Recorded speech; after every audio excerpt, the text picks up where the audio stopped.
नमस्कार, तळोदा वृत्तांकनमध्ये आपलं स्वागत आहे। जर आपण नवीन असाल तर कृपया चॅनलला लाईक आणि सबस्क्राइब करा व बेल नोटिफिकेशन ऑल वर सेट करा। अक्कलकुवा येथे मुलीचे अपहरण, अक्कलकुवा पोलीस स्थानकात गुन्हा दाखल।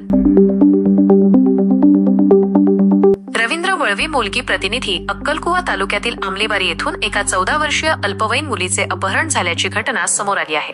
भारतीय न्याय संहिता कलम 137(2) अन्वये अक्कलकुवा पोलीस ठाण्यात गुन्हा दाखल करण्यात आला आहे। मिळालेल्या माहितीनुसार आमलीबारी येथील रहिवासी रविदास जंगल्या नाईक यांनी आपली 14 वर्ष 2 महिने 8 दिवसांची मुलगी प्रतीक्षा रोहिदास नाईक इयत्ता 5वी हिचे अपहरण झाल्याची तक्रार दिली आहे। ही घटना 22 मे 2025 रोजी दुपारी 3 वाजण्याच्या सुमारास घडली। फिर्यादीनुसार मगन सायसिंग वळवी राहणार आमलीबारी तालुका अक्कलकुवा जिल्हा नंदुरबार या आरोपीने अल्पवयीन मुलीला काहीतरी आमिष दाखवून तिच्या अज्ञातपणाचा गैरफायदा घेत फूस लावली। त्यानंतर त्याने आपल्या MH14 EM 7205 क्रमांकाच्या पिकअप वाहनात बसवून तिला पळवून नेले। फिर्यादीच्या कायदेशीर रखवालीतून मुलीचे अपहरण करण्यात आले आहे। या घटनेची नोंद 25 मे 2025 रोजी दुपारी 4 वाजता अक्कलकुवा पोलीस ठाण्यात करण्यात आली आहे। पोलीस निरीक्षक गुलाबराव पाटील यांच्या मार्गदर्शनाखाली या प्रकरणाचा तपास सुरू आहे।